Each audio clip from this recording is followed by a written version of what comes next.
no ny antony tena tsy miankinamiko mihitsy aho dia zao ny zavatra mitranga aloha zay ny azoko ambaranareo androany.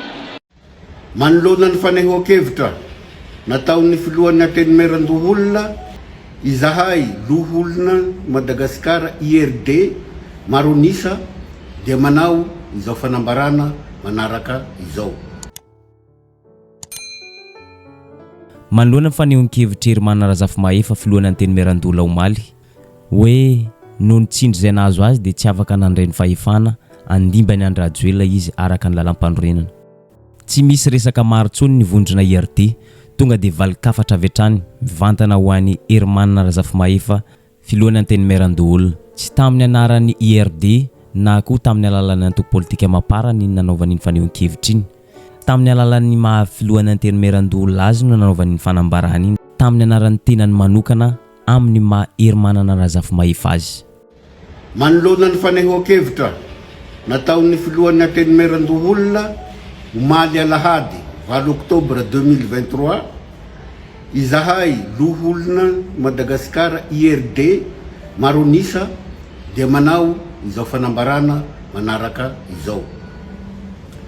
Tsy miara-dalana amin'ny fampiasana ny anaran'ny andrim-panjakana Antenimierandoholona hanaovana fanehoan-kevitra.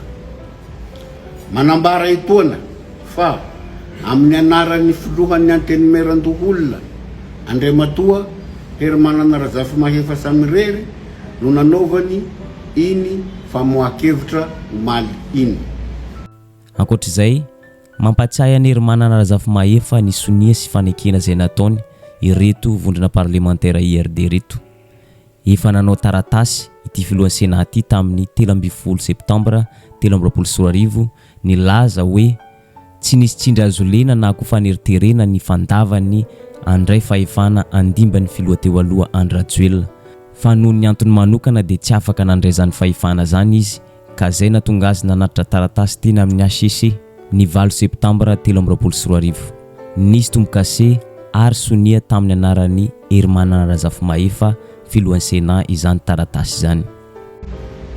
Manipoka izahay fa izy tenany no nanasonia ny taratasy nilaza ny fandavany tsy handray ny fitantanana ny raharaha-panjakana amin'ny maha filoha mpisolo toerana ary mbola no hamafisiny izany tao anoloan'ny loholona rehetra tamin'ny fanambarana pahibe maso ny 13 Septambra 2024 ary nataony tamin'ny izay nataony tamin'ny mpanao gazety ary izahay loholona miaraka aminy na iray aza dia tsy nisy nolazany fa noterena izy na norahonana hanao sinia ny taratasy nalefany tany amin'ny fitsarana avo momba ny lalam-panorenana.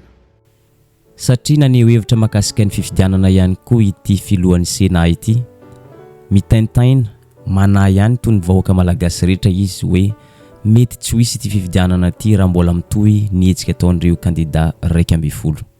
Noho izay zavatra izay dia mandefa valikafatra ho an'ny Herman Razafimahefy ny parlementaire IRD hoe tsy maintsy misy fifidianana amin'ity 2024 ity ary tsy misy zavatra tokony asakana zany.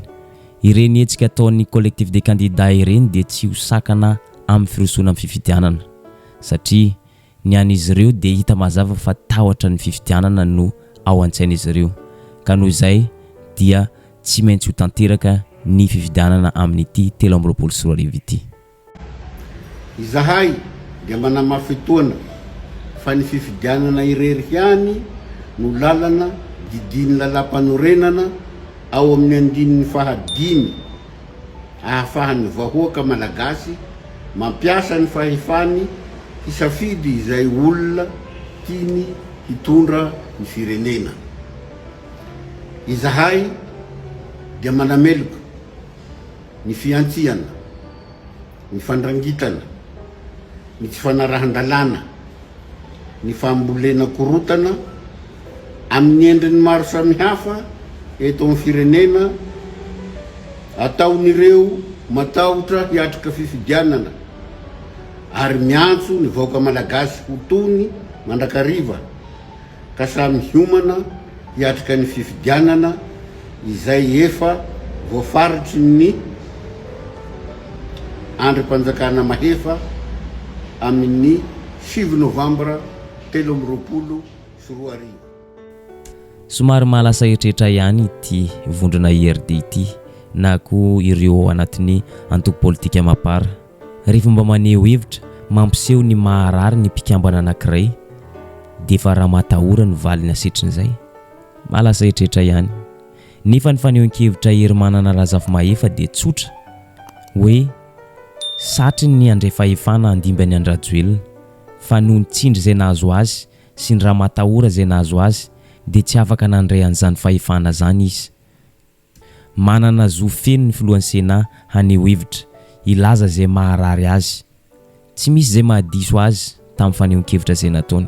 Ndao jerentsika ny fanehoan-kevitra izay nataony omaly iny, ijerena hoe aiza ny mahadiso an'ity filohan'ny Sena ity amin'ity fanehoan-kevitra izay ataony ity. Tokony ianao ny tatana amin'ny firenena ankehitriny nefa tsy niraisinao ilay izy. Zao ny zavatra ambarako anareo. Efa nambarako ombiany fa efa vonona tanteraka amataonany maro andray an'izany toerana filoham-pirenena inona moa zany président par intérim efa niomana tanteraka kanefany no ny antony tena tsy miankina amiko mihitsy dia zao ny zavatra mitsanga aloha zay ny azoko ambaranareo androany.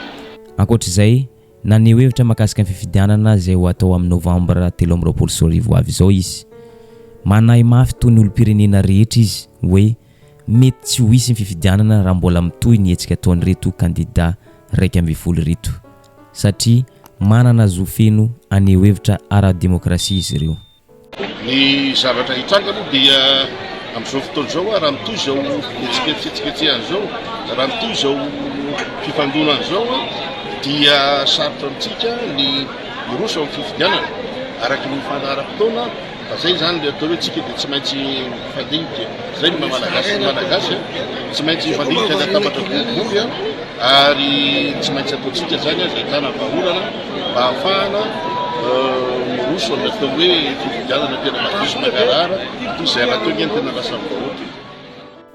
Ankoatr'izay naneho hevitra ihany koa izy mahakasika ny herisitra izay ataon'ny mpitandro filaminana izay hita fa tsy rariny ary tsy azo ekena amin'ny maha-firenena demokrasian'i Madagasikara. Amin'ny mahafilohany ny antenimieran'olona ray aman-dreny eto amin'ny firenena dia manameloka amin'ny herina rehetra mihitsy ny fampiasany herisetra indrindra satria dia ohatrany tena fanaliana mihitsy izy ireny andratrana olona ary tsika dia tany mandala ny demokrasia ary tena mandala ihany koa ny zon'olombelona tokony hampiarina ny lalàna tokony arahana tsakasan-davany ny voalaza ny lalam-panombenana fa raha tsy zany dia hiditra anatina lozika anakirizy laitsika lozika ana fifandonana dia ny krizy teo aloha ary mbola tsy voavakory misy krizy momba ny atao hoe ny fiakaran'ny vidim-piainana, ny krizy momba ny angovo, krizy momba ny tontolo iainana dia efa miampy krizy politika indray zany tsy ho araky ny malagasy tsoa zany ka dia manao antsoavo ny tenanay mba hitsahara ny fanaovana herisetra fa tena tsy mendrika antsika malagasy zany fanaovana herisetra sy fifandonana zany. Eto am-pamaranana raha manaraka tsara ny fanehoan-kevitra hery manana razafy mahefa filohan'ny anteny miaran-doholona dia ohatrany tsy hita hoe aiza ny adisony amin'ireny fanehoan-kevitra reny. Amin'ny maha olom-pirenena azy, amin'ny mahatompona ndraiky mpanjakana azy, manana zo feno izy maneho hevitra amin'ny raharam-pirenena ankehitriny. Manana zo feno izy miteny ny maharary azy. Manana zo feno izy milaza izay ao am-pony. Ny zavatra hita ankehitriny efa tsy miafina tsony. Raha vao manohy ny tohina ny tombotsoan'ny antoko politika mapara dia raikitra avy hatrany ny raha matahora. Mahalasa eritretra ihany ity vondrona IRD ity. Ary zay ihany koa ny mamarana ny videontsika, aza dino misabone sy manisy izay amin'ny videontsika amin'ny manaraka indray.